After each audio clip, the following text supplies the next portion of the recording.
Subscribe to Color Frames. Border Gavaskar ట్రోఫీలో విరాట పర్వం చూపిస్తాడనుకుంటే fans కు నిరాశే మిగిలింది. పెర్త్ వేదికగా జరిగిన తొలి టెస్ట్ లో విరాట్ ఘోరంగా విఫలమయ్యాడు. తొలి ఇన్నింగ్స్ లో కేవలం 5 పరుగులు మాత్రమే చేశాడు. భారీ అంచనాలతో బరిలోకి దిగిన విరాట్ ని ఆసీస్ బౌలర్లు చుట్టేశారు. అతని బ్యాట్ నుంచి పరుగులు రానివ్వకుండా కట్టడి చేశారు. దీంతో ఒత్తిడి ఆవరించింది. అయితే రెండో టెస్ట్ లో మాత్రం ఆస్ట్రేలియన్లకు చుక్కలు చూపించాడు. వాళ్ల సహనాన్ని పరీక్షించిన కింగ్ 143 బంతుల్లో 8 ఫోర్లు 2 సిక్సర్లతో సెంచరీ పూర్తి చేసి నాట్అవుట్ గా నిలిచాడు. కోహ్లీ టెస్ట్ కెరీర్ లో ఇది 30వ సెంచరీ. అయితే రెండో టెస్ట్ లో కోహ్లీ మళ్లీ ఇబ్బంది పడ్డాడు. అడిలైడ్ లో డే అండ్ నైట్ మ్యాచ్ లో తొలి ఇన్నింగ్స్ లో 7 పరుగులు, రెండో ఇన్నింగ్స్ లో 11 పరుగులతో తీవ్రంగా నిరాశపరిచాడు. గతంలో అడిలైడ్ మంచి రికార్డులు నెలకొల్పిన కోహ్లీ ఇలా నిరాశపరచడంతో ఫ్యాన్స్ బాధపడ్డారు. ఫలితంగా 5 మ్యాచ్ల బోర్డర్ గవస్కర్ ట్రోఫీ ప్రస్తుతం 1-1తో సమమైంది. మూడో టెస్ట్ లో ఏ జట్టు గెలిస్తే ఆ జట్టు సిరీస్ లో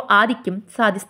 దీంతో ఇరు జట్లకు బ్రిస్బేన్ వేదికగా జరగనున్న మూడో టెస్ట్ కీలకంగా మారింది. ఈ నేపథ్యంలో కోహ్లీ కూడా తన బ్యాటింగ్ టెక్నిక్ మార్చేశాడు. తాజాగా ఓవల్ నెట్స్ లో ప్రాక్టీస్ చేస్తున్న విరాట్ వీడియోను చూసిన హర్భజన్ సింగ్ స్పందించాడు. కోహ్లీ ఫ్రంట్ ఫుట్ ప్లేయర్ అయితే అది భారత పిచ్లపై వర్కౌట్ అవుతుంది. కానీ ఆస్ట్రేలియాలో బౌన్స్ కారణంగా అక్కడ ఆడాలంటే బ్యాక్ ఫుట్ లో ఆడాలి. అది క్యాచ్ చేసిన విరాట్ కోహ్లీ బ్యాక్ ఫుట్ లో ప్రాక్టీస్ చేయడం మొదలుపెట్టాడు. గబ్బాలో పిచ్ చాలా భిన్నంగా ఉంటుందని కోహ్లీకి తెలుసని, అందుకే కోహ్లీ బ్యాక్ ఫుట్ లో ప్రాక్టీస్ చేశాడని చెప్పుకొచ్చాడు బజ్జీ. సో మూడో టెస్ట్ లో కోహ్లీ చెలరేగడం ఖాయమని తెలుస్తోంది. మరోవైపు ఈ టెస్ట్ లో రోహిత్ కూడా రాణించాల్సి ఉంది. తొలి టెస్ట్ కు దూరమైన రోహిత్ రెండో టెస్ట్ కు అందుబాటులోకి వచ్చాడు. అయితే ఈ టెస్ట్ లో రోహిత్ అంచనాలను ఏమాత్రం అందుకోలేకపోయాడు. 2 ఇన్నింగ్స్ల్లోనూ 2 అంకెల స్కోరును నమోదు చేయలేదు. సో మొత్తానికి గబ్బా టెస్ట్ టీమిండియాకు సవాలుగా మారింది. వీడియో మీకు నచ్చినట్లయితే ప్లీజ్ లైక్ చేయండి, షేర్ చేయండి, కామెంట్ చేయండి.